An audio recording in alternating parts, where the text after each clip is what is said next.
समुद्री तूफान बिपरजॉय ने पाकिस्तान के साहिली इलाका जात के करीब आते ही अपने असरात दिखाना शुरू कर दिए हैं। तूफान का कराची से फासला अब सिर्फ 400 किलोमीटर और ठट्टा से 410 किलोमीटर रह गया।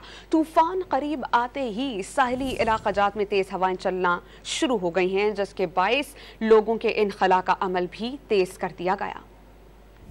समुद्री तूफान बिपरजॉय ने साहिली इलाकों के करीब आते ही हलचल मचाना शुरू कर दी। तेज हवाओं से लहरें मुंहजोर होने लगी। तूफान के पेश नजर ठट्ठा, बदीन और सजावल समेत साहिली पट्टी से इनखला का अमल तेज कर दिया गया। केटी बंदर शहर तेजी से खाली कराया जा रहा है। बदीन और सजावल से भी मुतासरीन को रिलीफ कैंपों में मुंतकिल किया जा रहा है। बलोचिस्तान में कोयटा कराची शाहराह पर तेज गर्द आलूद हवाओं के झक्कड़ चलने से हद्दे निगाह इंतहाई कम हो गई, जिससे ट्रैफिक की रवानी शदीद मुतासिर हो गई। बलोचिस्तान के साहिली शहर ओरमाड़ा में ऊंची लहरों के बाइस समंदरी पानी घरों और दुकानों में दाखिल हो गया। सजावल में तेज हवाओं के झक्कड़ चल रहे हैं, जिसके बाइस माहीगीरों ने कश्तियों के बादबान लपेट लिए। तूफान के मरकज में हवाओं की रफ्तार 140 से 170 किलोमीटर फी घंटा है। साइक्लोन के मरकज के गिर्द लहरें 35 से 40 फीट तक बुलंद हो रही हैं। समंदरी तूफान 15 जून की सुबह तक केटी बंदर और भारतीय रियासत गुजरात के दरमियान टकरा सकता है। ज़ेरी सिंध बिलखुसूस सजावल, ठट्ठा, बदीन, मीरपुर खास, थरपारकर और उमरकोट के अजला में तेज हवाओं, गर्दो गुबार के तूफान और गरज चमक के साथ दरमियानी या शदीद बारिशों का इम्कान है।